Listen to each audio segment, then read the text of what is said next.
جو میرے نبی کی نبوت کو نہیں مانتا، جو ختم نبوت کا انکار کرتا ہے، وہ جب بھی آئے، جتنے پردوں سے آئے، وہ ہر وقت کافر ہی رہے گا، وہ کذاب رہے گا، وہ جھوٹا رہے گا، کیونکہ نبی آخر زمان محمد مصطفیٰ۔ تو سامعین محترم، میرے کریم آقا صلی اللہ علیہ وآلہ وسلم اپنے غلاموں کے دلوں کے رازوں کو بھی جانتے ہیں۔ آقا کریم علیہ السلام کو اللہ تبارک و تعالیٰ نے وہ شان عطا فرمائی، جو میرے محبوب سے محبت کرتا ہے نا، اللہ نے فرمایا حتی اکون احب الیہ من والدی، میرے کریم آقا نے فرمایا جب تک تم اپنے والدین سے تمام کائنات سے بڑھ کر مجھے محبوب نہیں بنا لیتے نا، تمہارا ایمان کامل نہیں ہے۔ میرے کریم آقا صلی اللہ علیہ وسلم مسجد نبوی کے اندر خطبہ ارشاد فرما رہے ہیں، بخاری مسلم کی روایت ہے،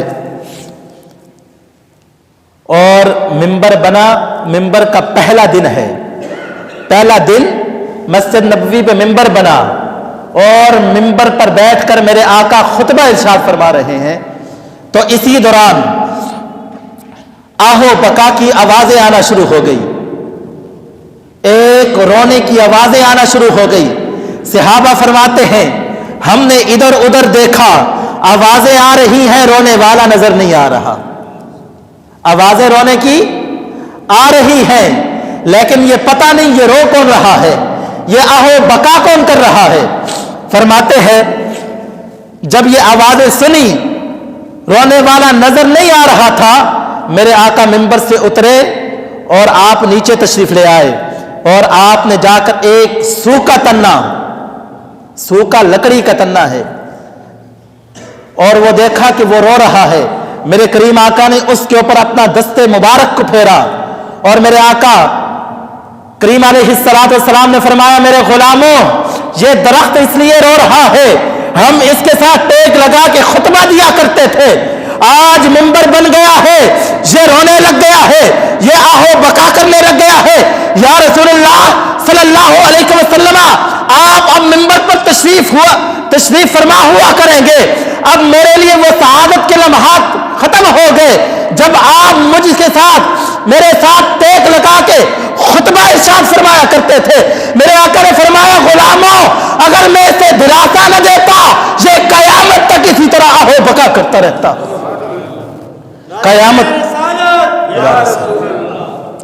قیامت تک اسی طرح آہو بکا کرتا رہتا۔ اور میرے کریم آقا نے فرمایا اس سکے تنے کو کاٹ کر میرے منبر کے اندر نصب کر دیا جائے، یعنی خشک تنے بھی اگر مصطفیٰ سے جدا ہو جائیں وہ بھی رونے لگ جاتے ہیں، اور آج کا انسان ہو کر حضور کے بارے میں زبان درازی کرتا ہے، کہتا ہے ہماری طرح تھے آقا، یہ تھے یہ نہ تھے، ہر نادان اس بات کو چھوڑ، تو یہ کہ وہ افضل البشر تھے، وہ رب کے محبوب تھے، وہ مختار کل تھے۔ جب انسان کا عقیدہ یہ ہوگا، بریلی کے تاجدار نے فرمایا نا، آج مدد لے ان کی، آج مدد مانگ ان سے، کل نہ مانیں گے قیامت کو اگر مان گیا، انہیں جانا انہیں مانا، نہ رکھا غیر سے کام، للہ الحمد دنیا سے میں مسلمان گیا۔ جب حضور اکرم صلی اللہ علیہ وسلم سے محبت کریں گے اور آقا کریم علیہ السلام کی عزت و ناموس پہ پہرا دیں گے، تو یاد رکھو اگر ایک سوکھا تنا محبت مصطفیٰ میں روئے تو آقا کریم علیہ السلام اسے اپنے سے جدا نہیں کرتے۔ اگر کوئی بندہ مومن کریم آقا سے محبت کرے اور عشق کرے تو میرے آقا اس غلام سے کیسے بے خبر ہو سکتے ہیں، اس عاشق سے کیسے بے خبر ہو سکتے ہیں۔ تو سامعین محترم، اس درخت کا نام پتہ ہے کیا تھا؟ است حنانہ، یعنی وہ درخت، وہ سوکھا تنا جس کے ساتھ میرے آقا کھڑے ہو کر خطبہ ارشاد فرماتے تھے، است حنانہ کو میرے آقا نے فرمایا کہ اس کو کاٹ کے میرے منبر کے اندر نصب کر دیا جائے تاکہ یہ جدا نہ ہو، کیونکہ جدائی برداشت نہ کر سکا۔ حضرت بلال حبشی کے بارے میں آتا ہے، امام بخاری نے اس کو روایت کیا، جب میرے کریم آقا کا ظاہری دنیا سے میرے آقا نے پردہ فرمایا نا، پردہ فرمانے کے بعد حضرت بلال حبشی نے مدینہ المنورہ کو چھوڑ دیا، اذان دینا چھوڑ دی، اور مدینہ المنورہ کو چھوڑ کر حلب شام چلے گئے۔ 6 مہینے گزرنے کے بعد میرے آقا نے خواب کے اندر تشریف لائے اور فرمایا بلال کبھی ہمارے پاس بھی آ جایا کرو۔ 6 مہینے کے بعد میرے آقا نے فرمایا بلال تم نے تو ہمیں چھوڑ ہی دیا ہے، کبھی ہمارے پاس بھی آ جایا کرو۔ حضرت بلال حبشی نے رخت سفر باندھا اور رخت سفر باندھ کر مدینہ المنورہ میں پہنچے۔ جب مدینہ المنورہ میں پہنچے تو لوگوں نے دیکھا بلال حبشی آ گیا ہے، وہ کالے رنگ والا جسے کوئی جانتا پہچانتا نہ تھا، جسے کافر غلام سمجھتے تھے، لیکن جب سے محمد عربی کا غلام بنا ہے میرے آقا کی محبت نے اسے زمانے کا امام بنا دیا ہے۔ محبت مصطفیٰ تو غلاموں کو بھی امام بنا دیتی ہے۔ جب واپس آیا نا لوگوں نے دیکھا بلال آ گیا ہے، وہ جمع ہو گئے، جمع ہو کر کہا ہے بلال آج 6 مہینے کے بعد آئے ہو، آج وہ اذان سناؤ جو آمنہ کے لال کے سامنے سنایا کرتے تھے، وہ اذان سناؤ جو حضور کے دور میں سنایا کرتے تھے۔ تو انہوں نے انکار کر دیا، انہوں نے کہا جب میں اذان دیتا تھا تو رخ مصطفیٰ کو دیکھا کرتا تھا، جب میں اذان دیتا تھا تو سامنے چہرہ مصطفیٰ ہوتا تھا، آج اذان دوں گا تو سامنے چہرہ کس کا ہوگا؟ انکار کر دیا۔ صحابہ کرام نے فرمایا ان کو شہزادے امام حسن امام حسین کے پاس چلے گئے اور کہا شہزادو بلال آیا ہے، ہم نے کہا ہماری نہیں مانتا، تم جا کر کہو آج مسجد نبوی میں آذان دیں۔ جب وہ گئے نا انہوں نے کہا بلال آذان دو۔ نواسوں کا حکم آ گیا، انکار کیسے کر سکتے تھے؟ تو حضرت بلال حبشی نے جب آذان شروع فرمائی اللہ اکبر کہا اور اشہد ان محمد رسول اللہ پہ آئے، بے ہوش ہو کر گر گئے، غش کھا کر گر گئے۔ جب ہوش آیا تو پوچھا معاملہ کیا تھا؟ آپ نے فرمایا جب اس جملے میں آتا تھا سامنے رخ مصطفیٰ ہوتا تھا، آج جب اس جملے پہ آیا ہوں رخ مصطفیٰ نظر نہیں آیا تو بے ہوش ہو کے گر گیا۔ صحابہ کا حضور سے یہ محبت تھی، آقا کریم علیہ السلام سے یہ انداز عشق تھا، اور ایسی محبت کرتے تھے۔ جو محبوب سے ایسی محبت کرے تو پھر اللہ اس کو زمانے کا امام بنا دیا کرتا ہے۔ تو سامعین محترم، میرے کریم آقا کے وصال کے بعد ایک اور بات حدیث پاک کے اندر آتا ہے، آج کچھ نادان لوگ جن کی نظر اس حدیث پر نہیں پڑی، بخاری مسلم کی متفق علیہ حدیث ہے کہ کہتے ہیں کہ نعوذ باللہ من ذالک آقا کا نماز کے اندر خیال آ جائے نماز ختم ہو جاتی ہے، ٹوٹ جاتی ہے، ایسے نادان بھی موجود ہیں۔ حدیث بخاری مسلم کی ہے، اور میرے کریم آقا صلی اللہ علیہ وسلم ایک قبیلے میں صلح قرانے کے لیے تشریف لے گئے۔ جب میرے آقا تشریف لے گئے تو یہاں وقت ہو گیا نماز عصر کا۔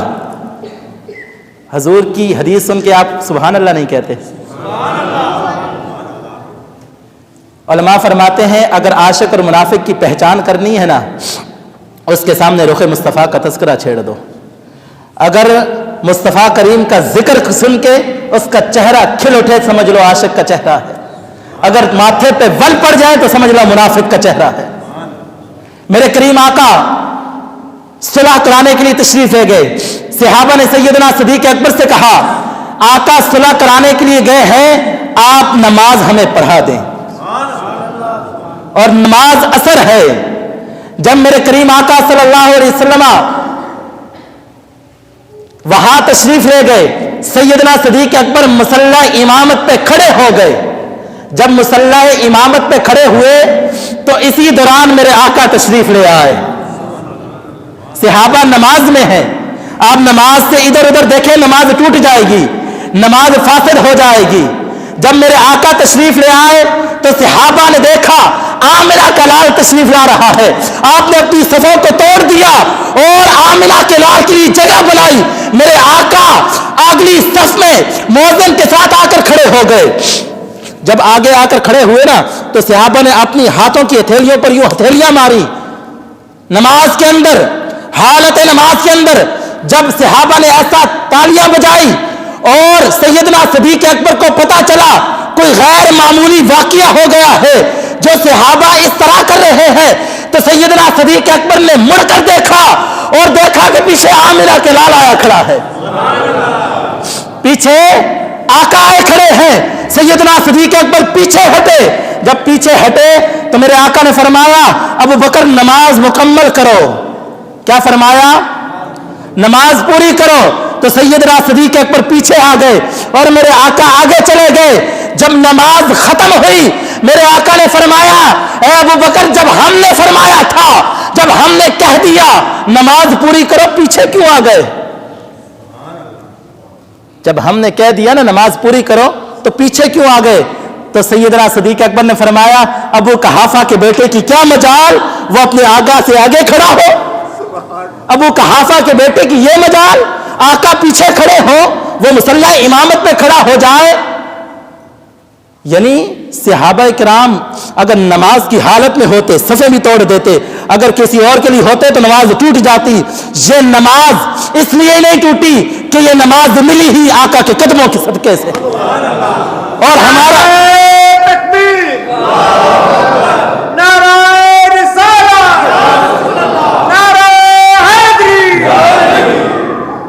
اور جس کو نماز حضور کے صدقے ملی ہے وہ نماز کے اندر حضور کا ذکر کرتا ہے، اس کو نماز کے اندر خیال بھی آتا ہے۔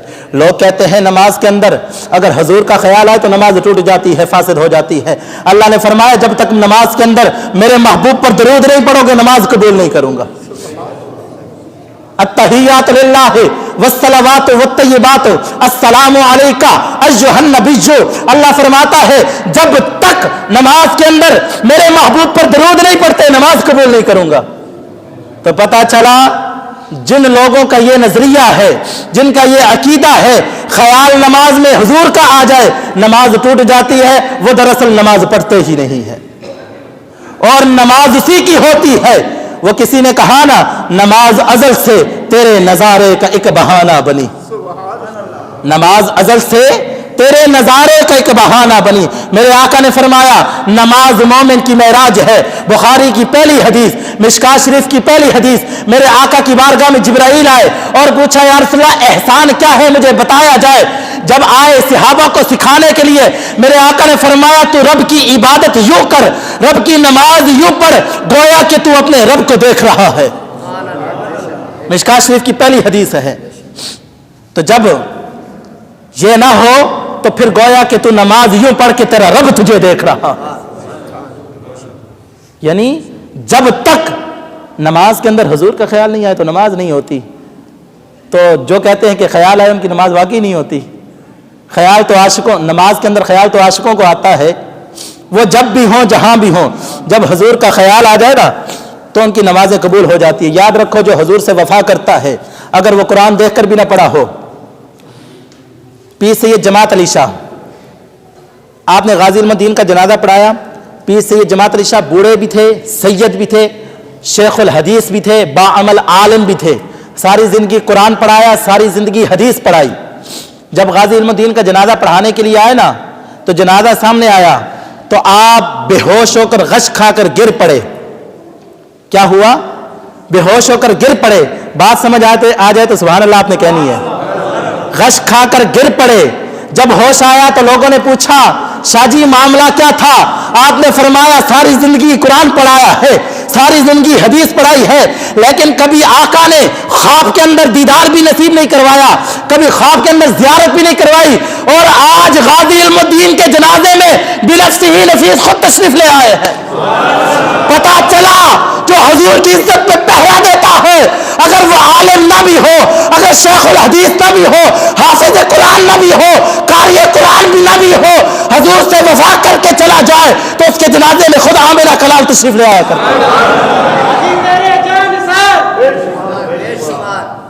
تو سامعین محترم، حدیث پاک کے اندر آتا ہے میرے کریم آقا صلی اللہ علیہ وسلم سے محبت ایسی ہونی چاہیے نا جو حضور کے وصال کے بعد میرے حضور آقا کے غلام جو تھے نا وہ حضور کے شہر سے پتہ ہے کتنی محبت کرتے تھے۔ حضرت ابو ذر غفاری رضی اللہ تعالیٰ عنہ کے دور کے اندر، دور ہے سیدنا عمر فاروق رضی اللہ تعالیٰ عنہ کا، فاروق اعظم کا۔ تو اس دور میں ایک شخص تھا، اس نے باغ کے اندر اس کا اونٹ آیا تو اونٹ کے جو مالک تھا نا اس نے وہ پتھر مارا اونٹ کو, تو وہ جا کے لگ گیا بندے کو, تو بندے کی آنکھ میں لگا تو بندہ وہیں گیا مر. جب بندہ مر گیا تو اس نے کیس کر دیا سیدنا فاروق اعظم کی عدالت میں اس کے بیٹوں نے کہ بھائی اس نے ہمارا بندہ مار دیا ہے.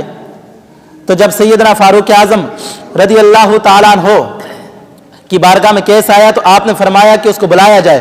جب بلایا جائے تو اس نے کہا کہ میں نے جان بوجھ کر نہیں مارا, قصداً ارادے سے نہیں مارا, خطا ہو گئی ہے, غلطی ہو گئی ہے.